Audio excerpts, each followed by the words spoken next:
Et là maintenant, place au témoignage. Alors, c'est pas quelque chose de facile auquel Samuel va se livrer dans un instant. C'est une démarche honnête et courageuse, et nous voulons vraiment l'accompagner et le porter. Je lui ai demandé d'apporter ces choses parce que je crois qu'elles sont nécessaires pour l'Église. Mais encore une fois, ça n'est pas une chose facile.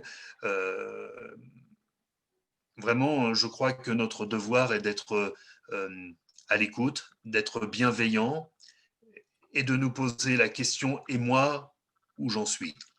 Si nous entendons ce témoignage avec ce cœur-là, c'est un témoignage qui nous fera beaucoup de bien. Si nous l'entendons avec un cœur critique, eh bien, nous allons nous faire beaucoup de mal. Mais j'espère bien que personne ne va l'entendre avec un cœur critique. Ce serait dommage, ce serait n'avoir juste rien compris, ni à l'objectif, ni aux moyens utilisés. Alors peut-être on pourrait encore incliner nos fronts un instant, on va bénir Samuel, on va prier ensemble le Seigneur pour que eh bien, il le remplisse de son esprit, que chaque mot soit choisi par le Seigneur. Seigneur notre Dieu, nous voulons bénir ton nom, Seigneur, pour les instants qui vont suivre. Merci, Seigneur, pour ce témoignage. Merci pour ce que tu as fait et ce que tu feras encore, non seulement dans la vie de Sam, dans la vie de Sissi, mais aussi dans la vie de chacun d'entre nous. Parce que Seigneur, tous, nous avons besoin de toi, tous, nous avons besoin de progresser, tous, nous avons besoin de nous approcher de toi avec vérité, avec sincérité, avec honnêteté. Merci. Merci Seigneur pour le soutien que tu vas donner à mon frère. Merci Seigneur pour le courage déjà que tu lui as donné, pour les forces que tu as renouvelées. Et Seigneur, dans toutes ces choses, qu'à ton nom seul revienne toute la gloire. Dans le nom merveilleux, précieux et tout-puissant de Jésus-Christ, notre Sauveur et Seigneur. Amen. Amen. Voilà, Sam, je te laisse la parole et Laurent, tu peux peut-être mettre Sam en priorité. Tous nos autres micros sont coupés.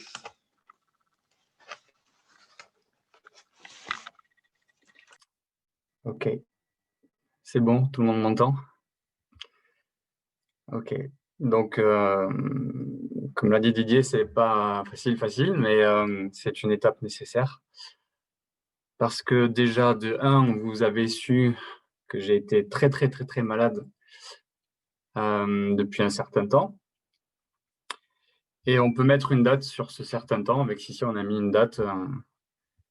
Ça a commencé le 11 mai. Le 11 mai, ça a été la sortie du confinement, pour ceux qui s'en rappellent ou pas. Mais ça a commencé le 11 mai.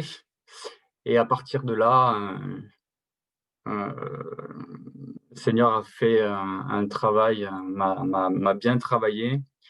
Ça a duré assez longtemps, ça a duré bien 3 mois, mois de mai, juin, juillet. Et puis de toute façon, ça continue encore.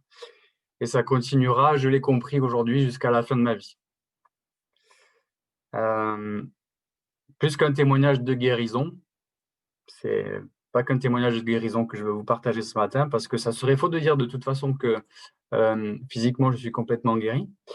Mais ce que je vais partager ce matin, c'est un parcours, mon parcours, un cheminement depuis le 11 mai. Et je pourrais presque dire notre parcours à Sissi. Mais bon, ça me concerne à moi particulièrement parce que c'est très personnel. Je vais essayer de retranscrire ce que j'ai vécu depuis le 11 mai.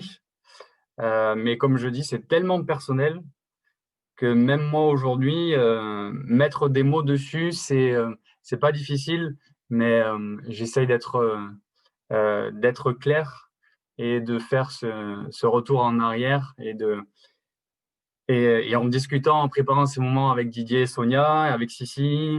Il y a certaines fois où, même souvent, Sissi parle mieux que moi que la situation, même Didier parle aussi bien que moi que la situation parce qu'il l'a vécu à mes côtés. Et voilà, donc que le Saint-Esprit prenne tout le contrôle pour que je puisse vraiment bien retranscrire ce que j'ai vécu et que ça serve à sa gloire pour nous et pour notre Église. Ce chemin que j'ai emprunté donc à partir du 11 mai 2020, c'est clairement le Seigneur qui m'y a mené. Il a permis que je prenne son chemin à lui. Même si les difficultés, les épreuves sont parfois difficiles, hein, très difficiles, mais c'est lui qui dirige tout. Et ce chemin, il a débuté par une profonde repentance. Et c'est le mot repentance qui est important. Repentance, vous allez m'entendre souvent dire ce mot-là ce matin, repentance, brisement, reconnaissance de mon péché. Une repentance globale, une repentance vraiment globale dans le sens où elle a été corps, âme et esprit.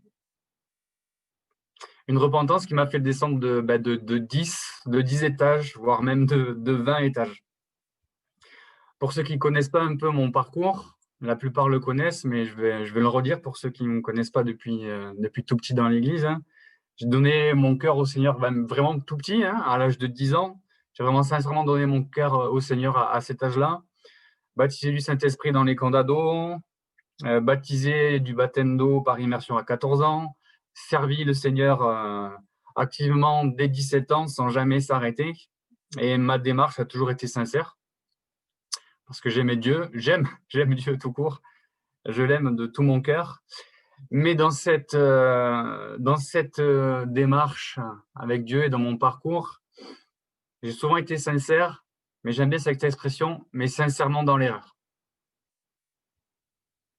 J'aime Dieu, je l'ai toujours, hein, j'avais une relation intime avec lui, sincère avec lui. Mais depuis mon baptême, tout n'était pas réglé.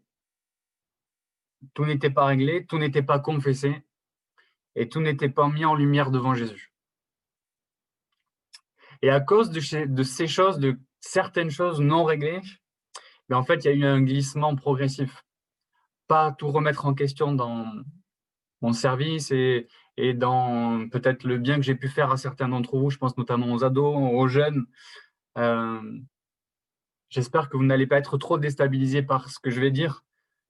Ça ne remet pas en question l'authenticité de vos conversions pour ceux qui ont été à mes côtés ou qui, avec Sissi, quand on a apporté quelque chose à l'église dans la louange ou dans la prédication, mais il y avait des choses non réglées au fond de moi. Je n'ai pas laissé le Seigneur nettoyer tout en profondeur dans mon cœur depuis trop d'années.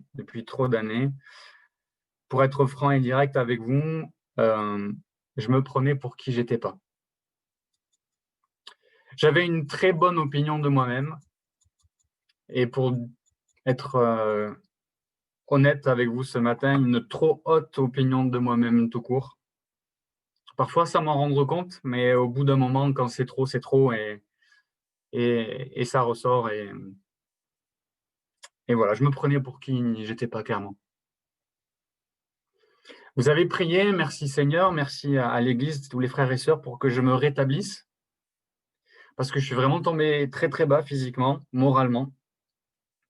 Je suis tombé si bas parce qu'en fait, je me suis vu tel que j'étais. Et j'ai arrêté de me dissimuler. Je me suis vu à nu devant le Seigneur, tel que j'étais vraiment. Et toutes mes dissimulations passées ont fait que ça m'a explosé à la figure et mon corps a explosé. Mon esprit, mon moral a explosé. Et devant lui, on se sent tout petit et on ne le ramène plus. L'orgueil devant lui est brisé, complètement brisé. Et devant lui et devant le Saint-Esprit, tout brûle. C'est un feu brûlant, c'est un feu dévorant. Et on ne rigole pas, surtout avec le Saint-Esprit. Je me rappellerai toujours cette petite phrase de Didier quand vous étiez venu avec Sonia, je ne sais plus quel mois, c'était en février. Didier avait vu très clair déjà. Et pour la plupart certains d'entre vous, sûrement, vous voyez très clair qu'il y avait quelque chose quand même qui clochait, au niveau de l'orgueil surtout. Et Didier m'avait glissé comme ça, mais maintenant que je le connais, que vous le connaissez un peu mieux, il m'avait glissé comme ça. Tu sais, on rigole pas avec le Saint-Esprit. On rigole pas avec le Saint-Esprit. Le Seigneur m'a fait passer par le creuset et par le feu du creuset. Et dans ce creuset, quand le feu brûle, quand le feu de son Saint-Esprit brûle, eh bien, il reste pas grand-chose à la fin. Il reste pas grand-chose à la fin et ce pas grand-chose, merci Seigneur, c'est ma foi en lui qui est resté là. Mais tout le reste a été brûlé, calciné. Et voilà. Ce que je sais et ce que je veux partager avec vous ce matin, c'est qu'il y a un avant et un après 11 mai. Depuis ce 11 mai, j'ai entamé beaucoup de démarches, du concret. Pas des paroles en l'air, mais du concret, des démarches de pardon. D'abord envers Sissi. Des démarches d'aveu, des démarches de confession de péché, sur mon état de cœur, sur des pensées qui n'étaient pas du tout conformes à ce que Dieu voulait et à ce que Dieu veut pour un disciple de Jésus-Christ.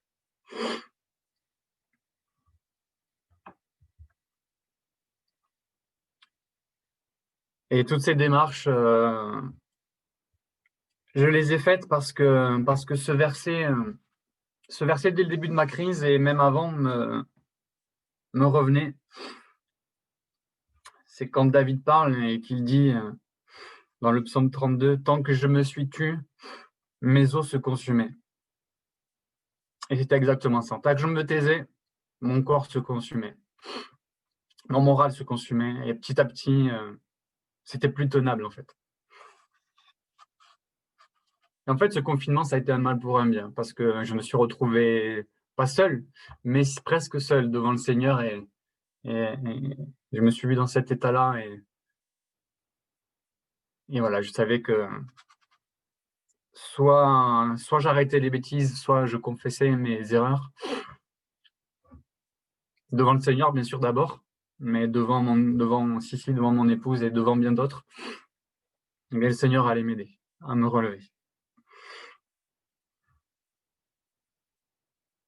Sur les derniers mois qui ont précédé le 11 mai, j'avais perdu un peu espoir, un peu en tout. J'ai fait une bonne crise de foi, mais surtout une bonne crise d'orgueil, me croyant meilleur que les autres, croyant mériter ma place de prédicateur dans l'église, de responsable de jeunes, de musicien, de conducteur de louange, parce que moi, j'en étais capable, que j'avais les capacités de le faire, mais j'avais perdu en route la vision que tous ces dons qui m'étaient accordés, tous ces dons ne viennent pas de moi, mais viennent vraiment de Dieu, et de lui seul. Et que ces dons ne m'appartiennent pas, et qu'ils doivent servir simplement qu'à sa gloire, et pas à ma propre gloire. À aider, aimer les autres, à le servir lui et lui seul, mon épouse, mon fils, ma famille en Christ. Et tous ces dons viennent de lui. Tout vient de lui. Tout a été créé par lui. Tout a été créé par lui et tout est pour lui. C'est ce que nous dit la parole. Je me suis même vu à la fin en train de prêcher quelquefois et me dire, mais ce que tu es en train de dire là, tu t'appliques même pas à toi-même. C'était honteux, tout simplement.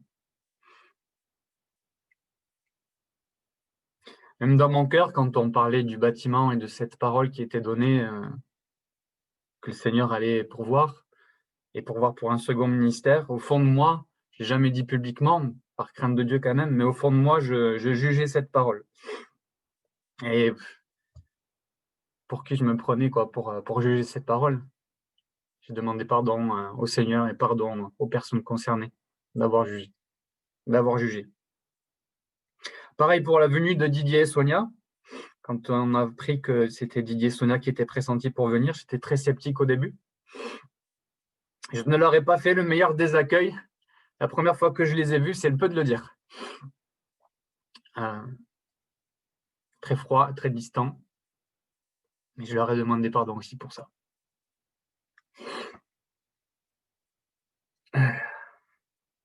Et au final, le Seigneur a tout conduit parce que Didier n'est même pas encore en poste. C'est lui qui a fait le premier pas vers moi. Il a su que j'allais mal, alors il m'a appelé. Il a demandé de nouvelles parce qu'il avait su que ça n'allait pas bien. Et il a su mettre des mots sur ce que j'étais en train de vivre. Je vivais quelque chose, je vivais le brisement, je vivais la repentance globale. Mais je n'avais pas assez de recul encore pour savoir vraiment ce que je vivais. On s'est appelé une fois, où j'ai tout déballé. Et la deuxième fois, quand il m'a rappelé, il a su mettre des mots sur ce que j'ai vécu. Tout simplement, et merci Seigneur parce que ça m'a beaucoup aidé et ça m'aide encore aujourd'hui. Ce que j'ai vécu, c'est simple, c'est un brisement. Alors, on n'aime pas être brisé. Hein. C'est pas bon du tout, mais pas bon du tout. Sur le coup, c'est pas bon. Moi, c'est pas bon. C'est peut-être pas le terme, mais ça fait mal. Mais au final, ça fait du bien. Le Seigneur a brisé mon orgueil. Il a brisé toutes mes certitudes humaines pour que je me rattache à lui seul. Il m'a brisé vraiment pour que je me rattache à lui seul. Comme j'avais jamais été attaché à lui seul. Vraiment à lui seul. Le psaume 51, David, je me suis vu un jour où j'essayais de louer Dieu, comme on peut le faire, on va dire, normalement, que ce soit par le chant, la louange, ou peu importe, ou par la parole. Mais j'y arrivais pas. Et le Seigneur m'a guidé vers ce psaume 51 qui disait, David, c'est David qui dit, Seigneur, ouvre mes lèvres. J'étais pareil, j'étais comme là, ouvre mes lèvres, ma bouche va te chanter et chantera ta louange. Et David dit, non, tu ne veux pas de sacrifice. Même si je t'offre un animal entier, il ne te fera pas plaisir. Mon sacrifice, ô Dieu, c'est moi-même avec mon orgueil brisé. Ô Dieu, tu ne refuses pas de regarder un cœur complètement brisé. Il n'a pas refusé de regarder mon cœur brisé. Parce que petit à petit, il me restaure. Il m'a restauré. Je suis reparti de zéro. De zéro. Je fais un gros reset. Le mot qui est souvent revenu avec ceci, c'était ça, c'était reset. On appuie sur le bouton de la machine et on formate le disque dur et on remet tout à zéro. J'en suis même revenu au point où un matin, je regardais les arbres en face de ma terrasse et c'est comme si je redécouvrais la beauté de la création et que je réalisais à nouveau que c'était Dieu qui avait tout créé. Ça peut vous paraître fou, mais c'est ce que j'ai vécu. Heureusement que Sissi a été là. Et quand je vous dis qu'elle a été là, c'est qu'elle a été là. Elle a assuré. Elle a assuré grave parce que moi, j'étais plus là. Pendant 3-4 mois, il y a eu blackout. Blackout, je n'étais plus là. Et elle a assuré dans tous les niveaux à la maison avec Pierre pour me soutenir, pour me parler, pour m'encourager. Et merci Seigneur parce que mon épouse était à un tout autre niveau spirituel que le mien. Alors que même elle pensait que c'était le contraire. C'était totalement le contraire en fait. Voyant mon état de péché, mon corps a réagi si brutalement qu'au bout de quelques jours, je n'arrivais même plus à faire un pas devant l'autre. J'étais dans la dissimulation de mes péchés à mes propres yeux, de situations non réglées, pas pardonnées. Bref, tout un melting pot de choses qui ont fait que ça a explosé. Tant que ma bouche se taisait, mes os se consumaient. Et quand j'ai vu mon état de cœur, mon corps a réagi et mon corps a dit stop. Stop, au bout de quelques jours, je ne mangeais plus, Je ne dormais plus, j'étais même limite à la limite de l'hospitalisation, je pouvais plus rien faire. Même prendre une douche, c'était difficile pour moi. Mais Dieu merci, avec son aide, avec l'aide de Sissi et de mes parents aussi qui ont assuré parce qu'ils ont dû garder Pierre pendant des jours et des nuits. Ils ont pu garder Pierre et heureusement, avec Sissi, seul à la maison, on a pu commencer un processus de restauration avec le Seigneur, entouré des prières de l'Église. J'ai vécu comme une nouvelle naissance, mes frères et sœurs. Un changement profond de mentalité. Mais un changement profond de mentalité, un demi-tour complet. Je le dis, mais ça serait mieux que ce soit quelqu'un d'autre qui le dise, mais je vous le dis, je vous le partage, je ne suis plus le même. Je suis plus le même. Mes pensées sont fixées sur Jésus à chaque instant, à chaque seconde. Ces pensées qui sont fixées sur Jésus, à l'époque, pouvaient vagabonder, se laisser aller, n'étaient pas disciplinés. Mes yeux sont fixés sur lui, alors qu'avant, mes yeux ne regardaient pas toujours là où il fallait. Et c'est clair que la Bible nous dit que les yeux sont la lampe du corps.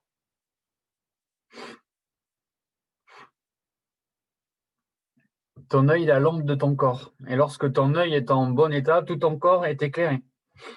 C'est ce que nous dit la Bible c'est Matthieu, dans Luc. Et si tout ton corps est éclairé, il est en bonne santé. Mais lorsque ton œil est en mauvais état, ton corps est dans les ténèbres. J'ai reconsacré ma vie entière à lui, tout à lui, en m'efforçant aujourd'hui d'être discipliné comme un disciple de Jésus doit l'être. Un verset qui me suit aujourd'hui, tous les jours, est dans Proverbe 3, ne te prends pas pour un sage. En gros, ne te prends pas pour qui tu n'es pas, ne te prends pas pour trop intelligent, n'aie pas une trop haute estime de toi. Je me parle à moi. Ne te prends pas pour un sage, respecte l'Éternel, une crainte profonde de Dieu, et éloigne-toi du mal. Ce sera la santé pour tout ton corps. Un triptyque avec une promesse derrière. Ne te prends pas pour un sage, respecte l'Éternel, éloigne-toi du mal. Ce sera la santé pour ton corps, et je vois que mon corps, merci Seigneur, aujourd'hui se rétablit petit à petit. Ça n'avait peut-être pas l'air pour ceux qui me connaissent, même les plus proches, mais je manquais de rigueur dans beaucoup de domaines. De rigueur dans mon travail au quotidien, dans la lecture de la Bible, dans sa parole, dans la prière. L'orgueil avait fini par me ronger lentement mais sûrement.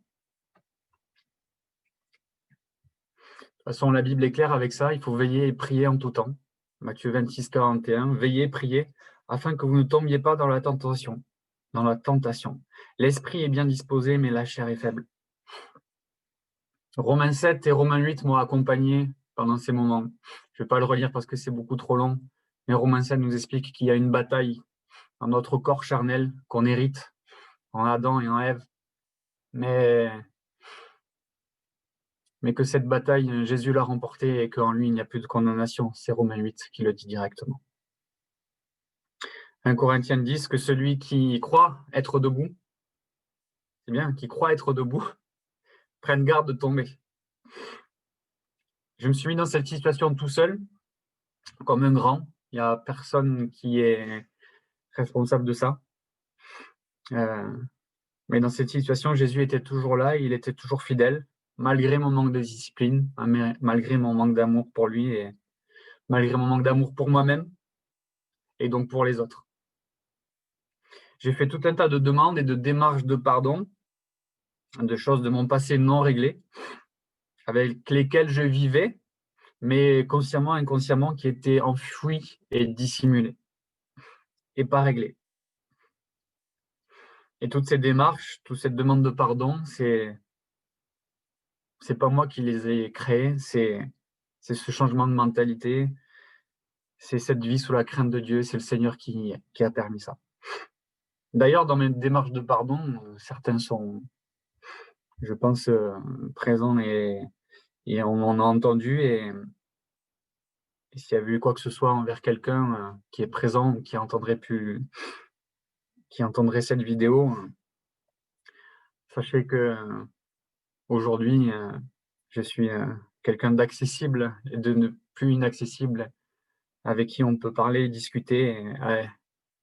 Et s'il y a eu des états de cœur, des états d'esprit, des paroles, un geste mauvais envers quelqu'un, je demande franchement pardon à quiconque entendrait ce pardon. Et voilà, pardon, tout simplement. Il y avait tout un parcours programmé par le Seigneur à partir de ce 11 mai. Et il y avait tous les jours avec Sissi un clin d'œil du Seigneur. Tous les jours, un parcours, quelque chose il y avait un petit clin d'œil tous les jours pour me dire que j'étais sur le bon chemin. Quelqu'un qui m'appelait, un message, un texto, un ami discret qui prend des nouvelles quand il faut au bon moment. Ça a souvent été ça. Quand on m'a appelé, ça a été souvent au bon moment parce qu'il y avait des moments où on ne pouvait pas m'appeler. Et à chaque fois, quand un frère, une soeur, un ami m'appelait, je disais, mais là, tu appelles vraiment au bon moment, je peux te parler. Alors qu'il y a des fois, j'aurais pas pu parler. Un message, un ami, voilà. Tous les jours ont été guidés par le Saint-Esprit, et Sissi a vraiment été guidé par le Saint-Esprit tous les jours pour me soutenir. Didier, quelquefois, passait par là pour mettre un petit coup de scalpel bien placé. Le petit coup de scalpel a été toujours fait sous anesthésie générale, je veux dire. Parce que dans mon cas, si ça avait été un peu à vif, j'aurais pas survécu. Mais le Seigneur l'a guidé pour toujours donner le petit coup qu'il fallait bien, ou la parole encourageante, ou la chose claire qu'il fallait dire au bon moment. Alors nous nous sommes laissés guider jour après jour, et chaque jour, Dieu mettait le doigt sur quelque chose de nouveau à régler, une nouvelle révélation de qui il était, une nouvelle révélation de sa parole, une exhortation, un conseil, tous les jours, quelque chose pour me faire avancer petit à petit. Ça a été très long, et ça l'est toujours. Je me souviendrai toujours aussi d'un don spirituel, d'un des dimanches en présentiel où on était là. Ton rétablissement, ça prendra du temps. Et ça prend du temps. Ça prend du temps. Mais c'est le chemin par lequel je dois passer et j'ai dû passer. Malheureusement, pendant ces temps-là, toujours encore un peu, je suis toujours dans la culpabilité malsaine. Et ça, par contre, c'est un piège du diable.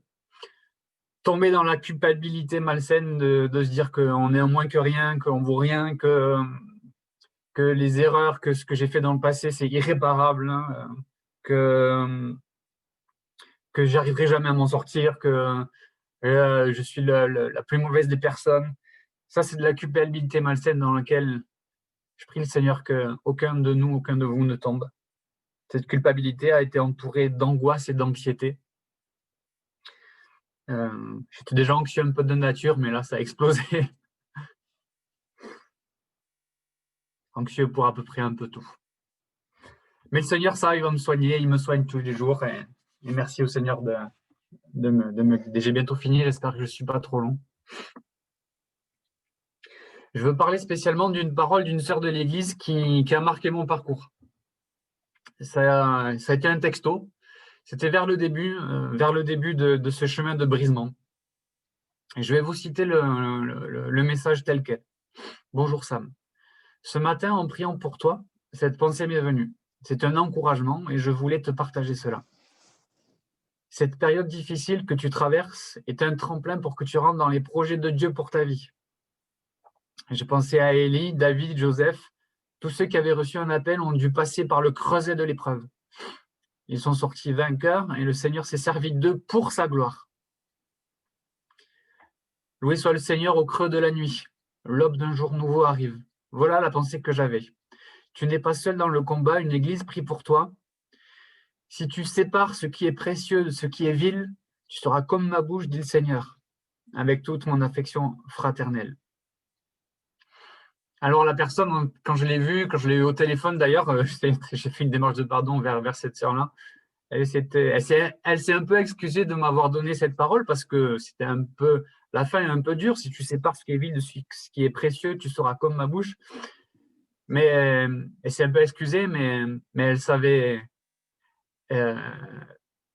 parce qu'elle savait que je n'allais pas bien, mais ce qu'elle ne savait pas, c'est que j'étais déjà en train de séparer ce qui était vil de ce qui était précieux. C'est le Saint-Esprit tout simplement qui l'inspirait, parce que j'étais déjà sur ce chemin de séparer ce qui était vil de ce qui était précieux. Et c'est comme si le Seigneur, il me disait, tu vois là, tout ce que tu vis en ce moment, c'est bien moi qui le permets. C'est le Seigneur qui le permet. Dans mon avant 11 mai, j'ai tout simplement un peu perdu la route. Ouais, beaucoup plus que ça. Et cette image-là qui m'est venue pendant mes jours sombres, où je me suis dit, le Seigneur m'a révélé ça, il m'a dit, t'as arrêté de mettre du bois dans le feu. Et ton feu, il s'est consumé petit à petit pour pas qu'il reste grand-chose, en fait. Et j'ai arrêté tout simplement de mettre du bois, m'approcher de lui, d'être proche de lui, de lire sa parole, d'être discipliné, me rapprocher de lui tous les jours. On a cette image du cep et du sarment dans la Bible. On est attaché au cep. Et si le sarment n'est plus rattaché au cep, alors il n'y a plus la vie qui coule en lui, de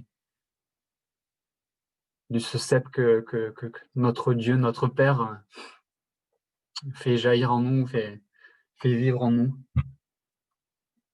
Et dans ce creuset, au fond de ce creuset, le Saint-Esprit a tout brûlé pour qu'il ne reste plus grand-chose. J'ai fini. Alors le titre choisi par Didier pour vous envoyer le mail, je l'ai pris en pleine figure aussi, mais c'est la vérité. Et bien choisi. Pourquoi veux-tu te faire passer pour quelqu'un d'autre?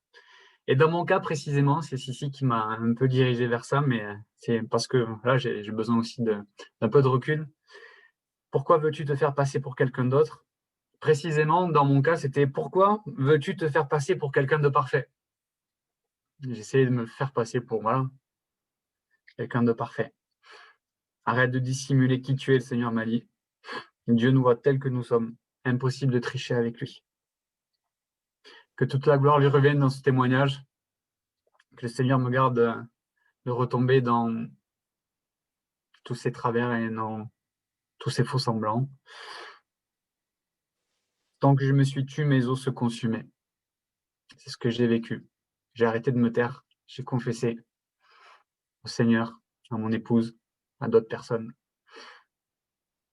Et la santé revient. Et à lui toute la gloire. Amen. Gloire à Dieu. Béni soit Dieu. Alléluia. Et pour toi, Sébastien. Un peu pour toi, Ah, Samuel. merci Sissi. Et merci au Seigneur pour ce chemin. Je vais demander à Laurent de remettre le partage d'écran pour que nous puissions avoir le diaporama pour quelques paroles de partage et puis de changer la mise en évidence. Voilà, merci. Vous êtes bien conscient que ce qui vient d'être fait, ce qui vient d'être dit n'était pas une chose facile. D'ailleurs, j'ai un petit message pour Sam. Dans 1 ou 2 jours, tu vas recevoir le lien de ce culte. Tu le réécouteras. Parce que je pense même qu'à certains moments, tu as dit des choses dont tu ne mesurais pas la portée. Mais en les écoutant, on laisse faire le Seigneur. Que le nom du Seigneur soit béni. On va passer à la diapo suivante. On peut même passer directement à la suivante pour le texte qui anime notre partage. Je vais prendre... Hop. Voilà, j'attrape ma Bible, ce sera plus facile, parce que là, il y a un peu du texte qui est coupé pour moi.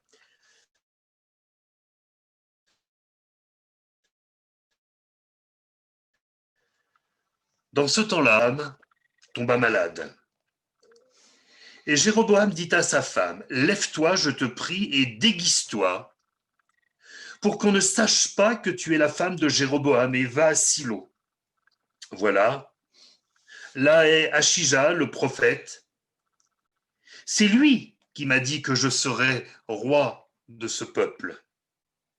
Prends avec toi 10 pains, des gâteaux et un vase de miel et entre chez lui, il te dira ce qui arrivera à l'enfant.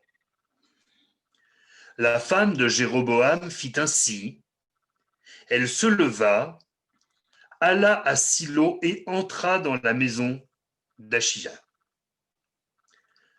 Achija ne pouvait plus voir car il avait les yeux fixes par suite de la vieillesse.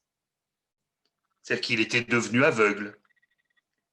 L'Éternel avait dit à Achija, la femme de Jéroboam va venir te consulter au sujet de son fils parce qu'il est malade. Tu lui parleras de telle et telle manière.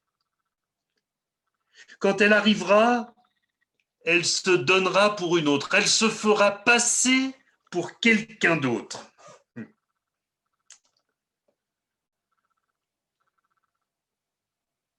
Lorsqu'Achija entendit le bruit de ses pas au moment où elle franchissait la porte, il dit « Entre, entre, femme de Jéroboam.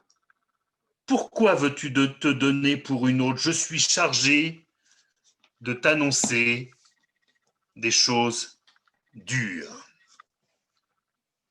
On va passer à la diapo suivante.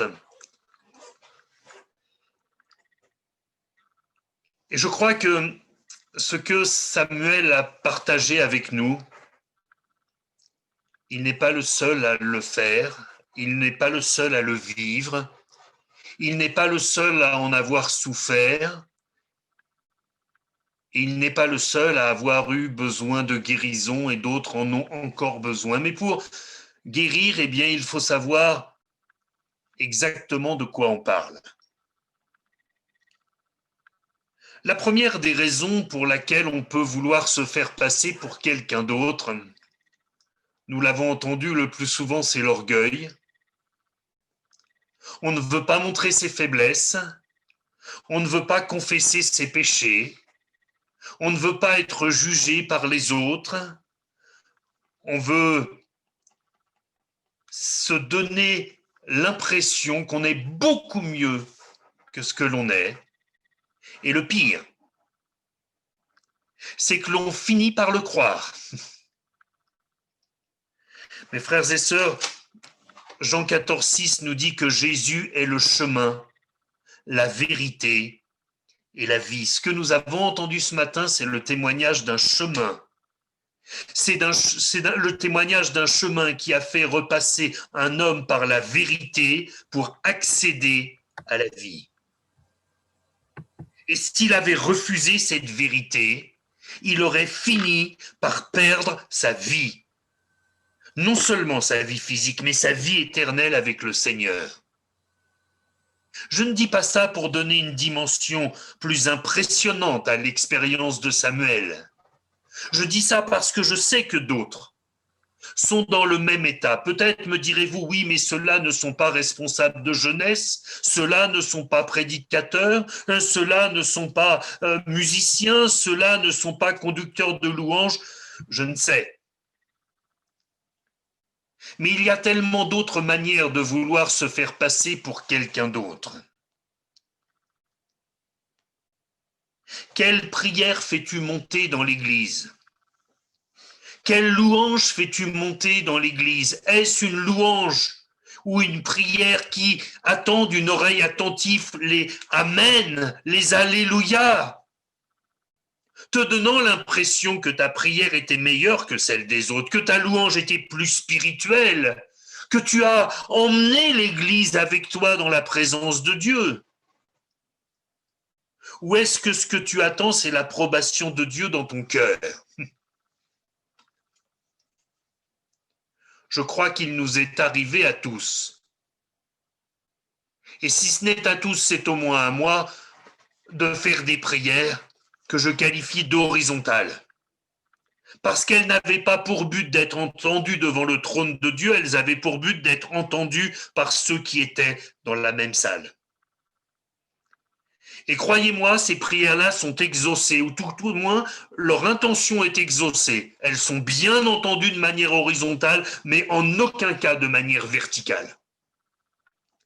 Mes frères et sœurs, L'endroit où Jésus a donné sa vie, c'est la croix. Et la croix, de par sa forme, nous rappelle que la relation verticale est bien plus importante que la relation horizontale. La relation horizontale est indispensable. C'est la communion fraternelle. C'est l'amour que le Seigneur a mis dans nos cœurs les uns pour les autres. Mais permettez-moi de vous dire que s'il y avait simplement eu la poutre horizontale, qu'il n'y avait pas eu la poutre verticale bien plus longue, bien plus haute, la crucifixion n'aurait aucun sens. Notre relation doit d'abord être verticale et ensuite horizontale, pas l'inverse. Jamais. Sinon, nous tombons dans l'orgueil. Est-ce la honte? Ce que Samuel a appelé cette culpabilité malsaine, cette culpabilité que le diable nous donne. Tu es pire que les autres. Si jamais les autres savaient ce que tu es, mais tu serais exclu, tu n'aurais plus de frères, tu n'aurais plus de sœurs, le pasteur te demanderait de partir. Ne croyez jamais ces choses-là.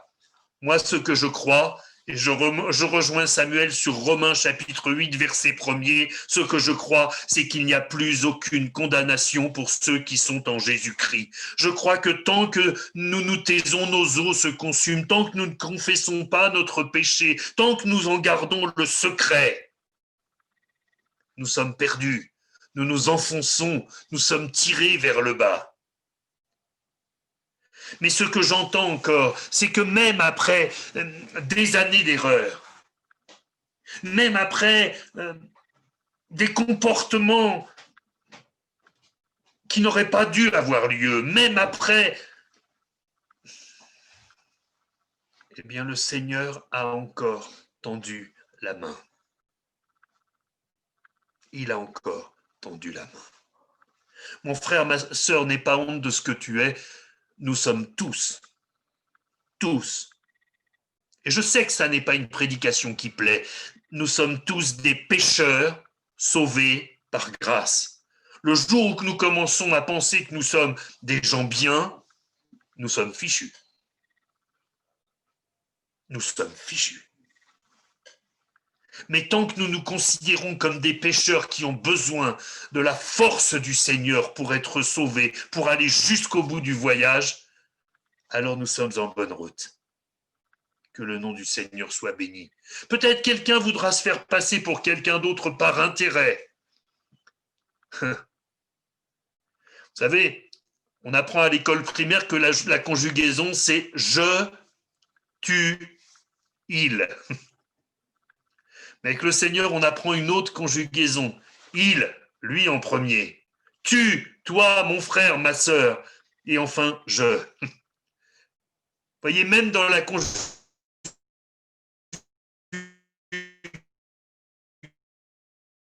conjugaison, la logique, parfois on se fait passer pour quelqu'un d'autre par intérêt. Mais le Seigneur est bon. Et il nous tend la main. Passe à la diapo suivante.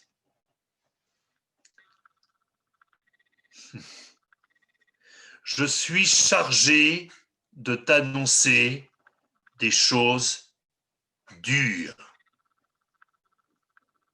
Moi, j'imagine que le prophète, quand il a reçu le message qu'il devait annoncer, il a dû se dire, ça, c'est du lourd. Comme quelqu'un a pu demander pardon à Samuel en disant, ce que je t'ai dit, c'est dur. Mais maintenant, il faut arrêter de mélanger les choses de Dieu avec les choses humaines. Et il faut que tu fasses un tri dans ta vie. Ça m'a parlé des coups de bistouri ou des coups de scalpel. Je ne connais pas d'autre moyen de percer un abcès. Et même s'il y a l'anesthésie, au bout de quelques temps, on se réveille. Et on sent bien que les fils, ils tirent un peu. Eh oui. Mais voyez-vous, ça sera ma conclusion. Passons à la diapo suivante. Ce qui est merveilleux, c'est qu'il y a toujours la grâce de Dieu. Ce que je désire, est-ce que le méchant meurt, dit le Seigneur l'Éternel, n'est-ce pas qu'il change de conduite et qu'il vive? Alors, mes frères et sœurs, ne vous méprenez pas. Changer de conduite, ça n'est pas une bonne résolution. Et si vous ne m'avez jamais entendu le dire, je vais vous dire ce que je pense des bonnes résolutions, en particulier de celles du 1er janvier. Ce sont des promesses d'alcooliques. Les bonnes résolutions qui disent « demain, j'arrête ». Et on sait que le surlendemain, on recommence. Il ne s'agit pas de prendre des bonnes résolutions. Il s'agit, et Samuel l'a si bien dit, de changer de mentalité. Et ça, c'est l'action du Saint-Esprit. C'est l'action du Saint-Esprit dans notre cœur. Alors, mon frère, ma sœur, je ne doute pas qu'il en ait plusieurs qui ce matin se disent « Waouh !» En entendant ce témoignage et en entendant cette parole, je prends cher. C'est dur à entendre. Mais comment je vais faire? Ceux qui ont entendu la première prédication de l'apôtre Pierre ont dit « Hommes frères, que ferons-nous » La réponse de Pierre, ça a été « Repentez-vous ». Il a ajouté « Soyez baptisés ». Mais là, je parle à des hommes et des femmes baptisés, mais peut-être aussi des jeunes, des enfants qui vont bientôt ou qui sont en âge d'être baptisés. Mais il n'y a qu'une seule solution, c'est de se repentir, c'est de demander pardon à Dieu. C'est de demander pardon à ceux qu'on a offensés. C'est autant que faire se peut de réparer ce qui peut l'être. La seule solution, c'est de demander à Dieu de changer notre cœur. Prenant conscience qu'il y a des choses qui ne vont pas et demandant au Seigneur de venir à notre secours. J'aime ce papa à qui Jésus va dire mais tout est possible à celui qui croit, parce qu'il a son gamin là qui fait des crises d'épilepsie. Et peux-tu faire quelque chose? Mais tout est possible à celui qui croit. Et il va dire je crois. Puis après, il réalise son état de cœur et dit viens au secours de mon incrédulité. Alors peut-être ce matin, on a besoin de dire ça au Seigneur. Viens au secours de mon incrédulité. Viens au secours de mon cœur pervers. Viens au secours de ma mentalité orgueilleuse. Viens à mon secours, Seigneur.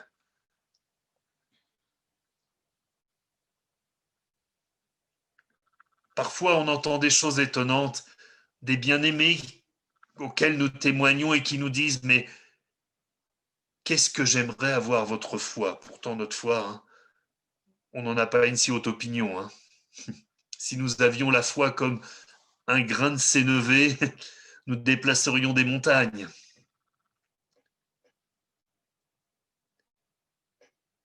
Et je dis souvent qu'il vaut mieux faire envie que pitié. Alors je vais vous dire une chose, ce que nous avons entendu ce matin, ça ne fait pas pitié, ça ne fait pas de la peine, même s'il y a de l'émotion, et c'est normal. Parce que quand on sait que des bien-aimés sont passés par le creuset, on sait ce que ça veut dire le creuset. Quand on sait que des bien-aimés sont passés par la forge, moi j'ai vu des forgerons travailler, mettre le fer au feu, le sortir, taper dessus pour lui donner la forme qu'il voulait, le tremper dans l'eau, puis le remettre au feu, puis retaper dessus, puis le remettre dans l'eau. Waouh!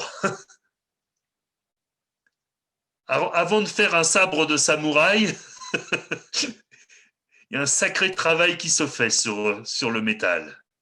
C'est toujours douloureux. Le brisement, c'est toujours douloureux. L'humiliation, c'est toujours douloureux. Mais ces choses sont toujours pour la gloire de Dieu.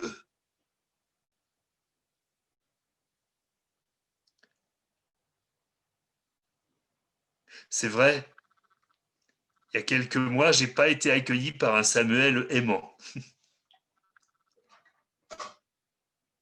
Mais quel bonheur de savoir que le Seigneur a changé son cœur. Quel bonheur de savoir qu'il est mon frère.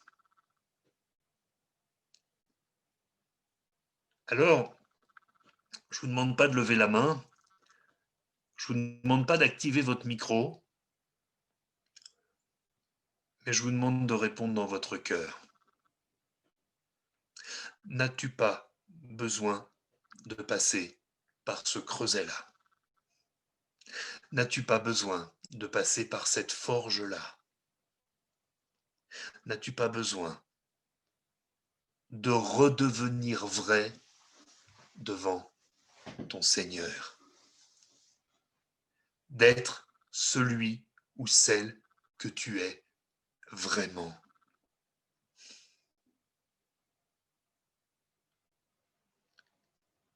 C'est dur de dire au Seigneur, Seigneur, j'arrive pas à te prier aujourd'hui. J'arrive pas à te louer. Ça arrive à tout le monde, hein. Un passage à vide, ça arrive à tout le monde. Un moment difficile, ça arrive à tout le monde. Mais d'avoir encore la force de dire, Seigneur, s'il y a quelque chose qui passe pas, ça vient pas de toi, hein. Et si moi j'ai quelque chose à régler, me voici devant toi, Seigneur.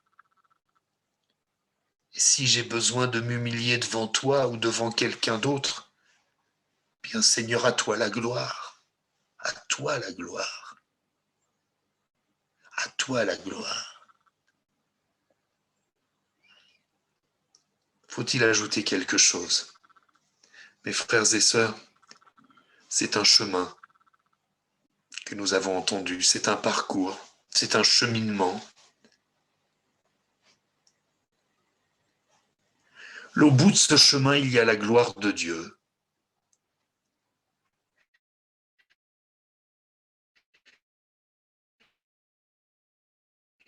Et si plusieurs s'engagent encore, nous allons vivre des choses extraordinaires. Alors je vous invite à incliner nos fronts.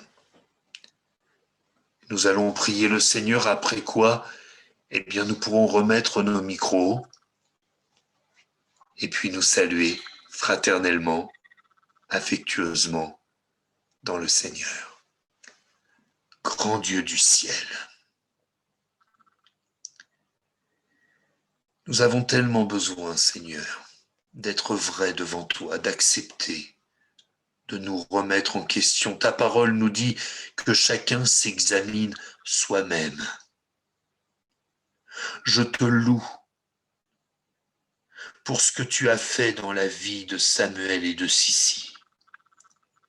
Je te loue pour les fruits qui seront portés jusqu'en vie éternelle.